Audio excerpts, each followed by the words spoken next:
hopefully one day I can meet Syko Stu and shake his hand and have a man-to-man with him and stuff like that. But who knows? But y'all, the people that know me, y'all know me. Y'all know I got mad love for everybody. And me, bro, real shit. One of them little bitch and fucking bit me. I'm tired of everybody playing with me and shit. Think I'm always playing and shit. Call me bitch and shit. It wasn't supposed to crash down like this. The son of a UFC icon, once desperate to build his own spotlight, now sits in a cold courtroom, not as a fighter, not as a rising star, but as a defendant drowning in his own tears. Rampage Jackson, the same man who used to flex online about clout, broke down in front of a judge, hands shaking, begging for mercy. The lawsuit from Syko Stu hit him like a knockout blow he never saw coming. Cameras caught every brutal second, his trembling hands, his cracking voice, his confession. Raja admitted the unthinkable, that his reckless stunt inside a tiny wrestling ring left another man permanently disabled. The cocky swagger vanished in an instant, replaced by a shattered young man trying to scrape together what was left of his image. But the courtroom wasn't buying a sob story. This wasn't about crocodile tears, it was about justice. Syko Stu, a wrestler and military veteran, stood firm. He made it clear this lawsuit wasn't about clout or revenge, it was about responsibility. His life was forever changed, and he refused to let Raja's meltdown twist the truth. And lurking over every headline was the shadow of Rampage Jackson himself, the father who once mocked his son on live streams. The UFC legend's legacy now hangs in the balance, threatened to be dragged down by his own bloodline. Raja's public breakdown might win him sympathy clicks and messy headlines, but will it ever win him true forgiveness? Or is this courtroom collapse the final nail in the coffin for the Jackson name? Rampage Jackson was born into a name that screamed power, but for him it felt more like a curse. His father, Quentin Rampage Jackson, was a UFC legend, known for body slams that shook arenas and a wild personality that lit up every stage. But for Raja, that shadow wasn't a blessing. It was a cage he could never escape. Every move he made was stacked against his father's dominance, every stumble magnified under the crushing weight of expectation. He gave MMA a shot, but couldn't hold his ground. He pivoted to streaming only to get mocked nonstop by trolls who called him soft, clowning him for never measuring up to the Jackson name. The worst cuts didn't come from strangers, though. They came from Rampage himself. On live streams, the father who should have been a mentor turned into a heckler, joking, belittling, humiliating his own son for the world to see. this is what happened, chat. He went to a pro wrestling event with his coach. Those pro wrestlers, they be just as crazy as MMA guys, right? The pro wrestling guy don't know my son, and he hit him over the head with like a can or beer can or a bottle or something. Dog gotta go to prison. I usually don't like to involve myself in other men's situations, but I feel I'm qualified to speak on this. And dog messed up. And if it's Rampage, I love Rampage. But Rampage, turn your son in. When we're in the ring and I'm breaking it up and he shoots a double leg on me, by the way, work a better double leg, you prick. And then I'm telling you to calm down. I'm not even fighting. I'm not even being hostile. Then you're trying to work and get lower, do this, change positions, and I'm over here having to swim with you, all this other shit. And then you punch me in the eye. After we're breaking it up, you loser. Behind the cocky smiles, those moments ate away at Raja's confidence. What fans saw online wasn't entertainment. It was a young man starving for validation, battling not fighters, but the voices screaming that he'd never be good enough. And now, in a courtroom with tears streaming down his face, Raja confessed the truth. He had spent his entire life trying to prove one thing, that he wasn't weak. Raja's apology wasn't just for one brutal attack. It was for years of rage, shame, and public humiliation that finally exploded in a single night of chaos. But for Syko Stu, those words meant nothing. The courtroom replayed that night like a nightmare on loop. Knox Pro Wrestling Academy, a place where young wrestlers sharpen their skills, should have been all performance and showmanship. Instead, it turned into the scene of a disaster. It all started as a joke. Stu lightly tapped Raja on the head with a prop beer can, a silly gag in wrestling culture, harmless to anyone else. But for Raja, it lit a fire. On his live stream, he swore it wasn't scripted. He promised revenge, claiming he'd prove once and for all that he wasn't soft. Viewers piled in, laughing, mocking, daring him to act. And while the crowd hyped him up, Rampage himself, streaming separately, threw fuel on the fire with cruel comments instead of fatherly guidance. Then came the moment that shocked everyone. Raja stormed the ring mid-match, scooped Stu up, and slammed him down with a level of violence that belonged in an MMA cage, not a wrestling school. He didn't stop there. He unleashed blow after blow, 20, maybe 30 strikes, leaving Stu motionless, bleeding, and broken on the mat. His mother's screams cut through the arena that night, and now in court, as the clips rolled for the jury, Raja collapsed in sobs. He admitted he lost control, that the trolls' voices and years of humiliation pushed him over the edge. But Stu's lawyers sliced right through the tears with a brutal line. This wasn't an accident, it was premeditated. When Syko Stu finally took the stand, the entire courtroom froze. Once respected in the indie wrestling world, known for resilience and grit, he now sat broken, permanently disabled, fighting battles every single day just to move and to live with dignity. His testimony wasn't dramatic. It was raw, painful, and impossible to forget. He painted the betrayal vividly, the trust in the ring shattered, the horror of his mother watching helplessly as he bled out, the humiliation of being knocked unconscious while the show carried on like his life didn't matter. His voice cracked, but his words cut deep. Raja hadn't just attacked him, he had stolen his future. Hearing this, Raja crumbled again, wiping tears, shaking his head, whispering apologies. He begged Stu to believe he never meant to destroy his life, that it was pride and rage driving him, not true malice. But Stu didn't waver. His eyes stayed cold as he made it clear. This lawsuit wasn't about revenge, it was about accountability. He had lost his career, his health, his peace. No apology could ever bring those back. Mercy was a luxury Stu said he could never afford. And when his testimony hit the wrestling community, the backlash was instant. Veterans condemned Raja's actions, calling them a disgrace, a betrayal of everything wrestling was supposed to stand for. They tore Knox Pro Wrestling apart for letting the show go on, pinning an unconscious man in front of a crowd while blood soaked the ring. That wasn't wrestling, critics said. It was exploitation. Dumb animal, put him in a cage, straight up. Not a human, not allowed in society. Control yourself, bitch. Him. Bring that sparring partner back, tornado kick him again, animal.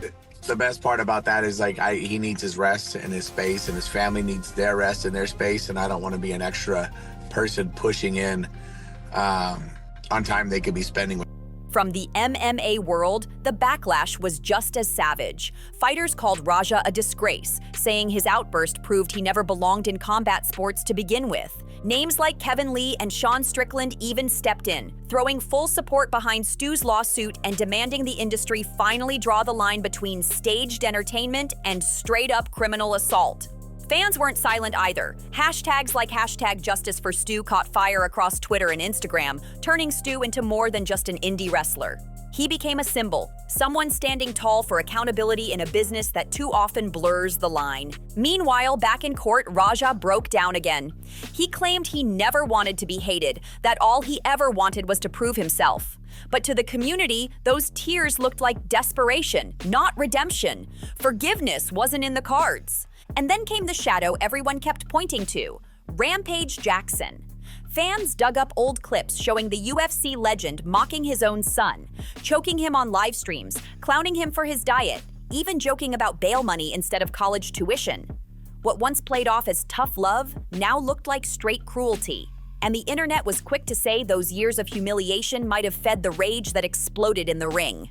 In court, Raja sobbed, confessing that all he ever wanted, through the fights, through the streams, through the pain, was his father's respect. Raja admitted it. So much of his rage, his desperate need to prove himself, came from years of being ridiculed in public. His tears weren't just for Stu, they were for a lifetime of humiliation that had built up like poison.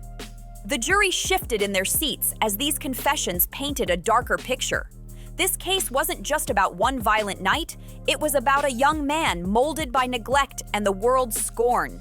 But sympathy only stretched so far, because even while Raja begged for forgiveness, the truth couldn't be ignored. His choices left another man permanently disabled, No amount of pain from his past could erase the consequences of what happened in that ring. This trial wasn't only about guilt, it was about the price of destruction. Stu's lawyers hit back hard, laying out evidence piece by piece. They replayed Raja's own live stream threats, his chilling vows that this time the violence would be real. They backed it with medical reports confirming Stu's permanent disability. Every exhibit, every word hammered home the same reality. This wasn't some accident gone wrong, it was deliberate. And the damages? They were staggering. Costs for endless surgeries, years of rehab, lost income from a wrestling career cut short, and the emotional trauma that can never be erased. The jury wasn't just looking at a brawl gone too far, they were staring at the ruin of one man's future and the heavy price tag tied to Raja's rage. On top of everything, Stu's team demanded punitive damages, punishment meant to hit Raja where it hurt for the reckless cruelty of his actions. As the numbers echoed through the courtroom, Raja broke down once more, sobbing uncontrollably.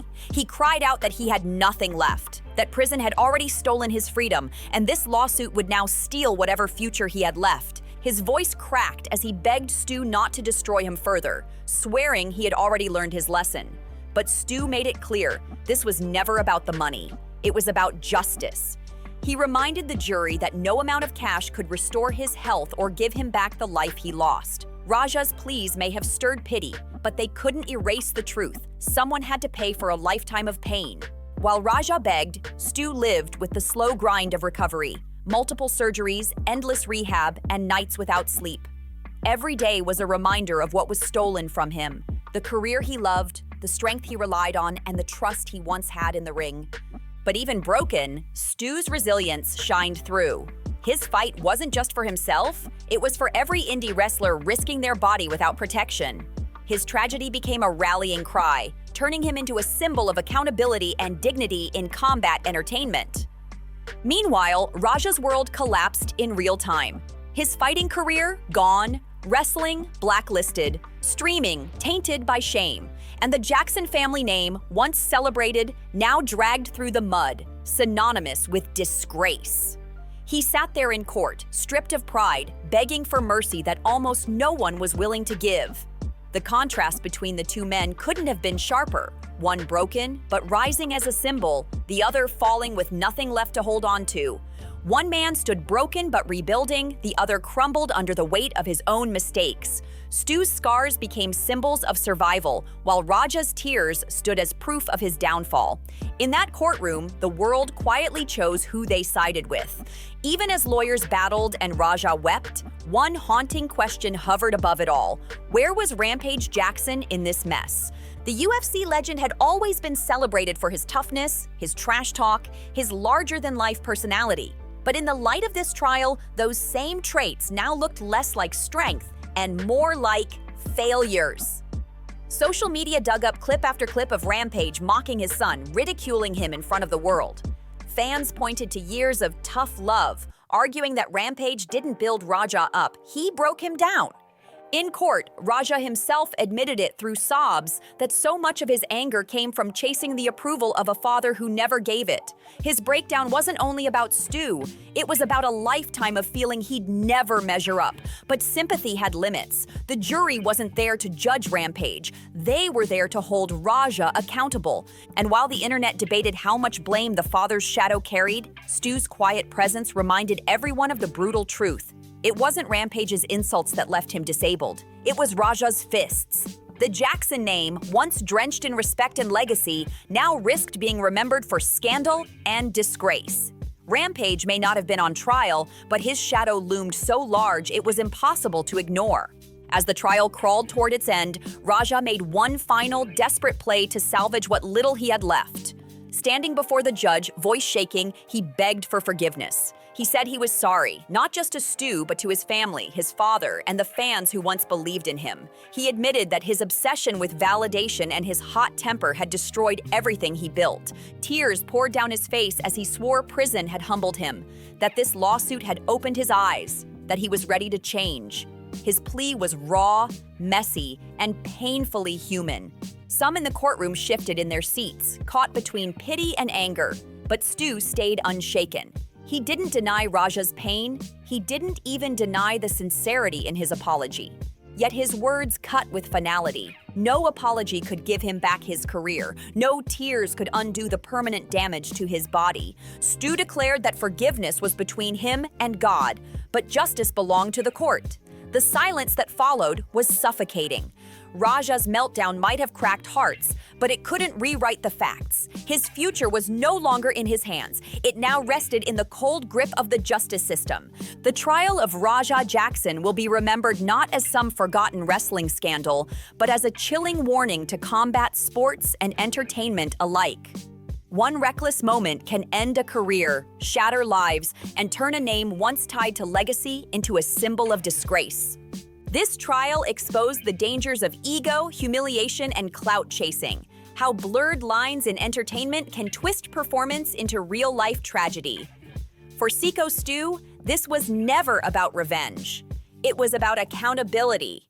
His lawsuit made sure his suffering wouldn't be brushed aside, that his permanent disability would never be reduced to just another statistic. He forced the industry to look in the mirror, to face its failures, and in the process, he rose as a symbol of resilience. For Raja, though, the courtroom breakdown marked the final chapter of a downward spiral. His tears might have revealed regret, but regret can't undo destruction. His career, gone. His reputation, shattered. His legacy, buried under the weight of his own choices. And then came Rampage. Once celebrated for glory, his name now draped in whispers of humiliation and failure. The trial didn't put him on the stand, but it carved a shadow over his legacy that won't fade anytime soon. At the end of it all, one truth stood tall. Fame fades, clout dies, but accountability never disappears. Raja's cries for forgiveness may echo for years, but history will only remember the price of his actions and the man who refused to let his pain be silenced. So if you found this breakdown gripping, make sure to hit that like button, drop a comment, share it with your people, and don't forget to subscribe. See you on the next video.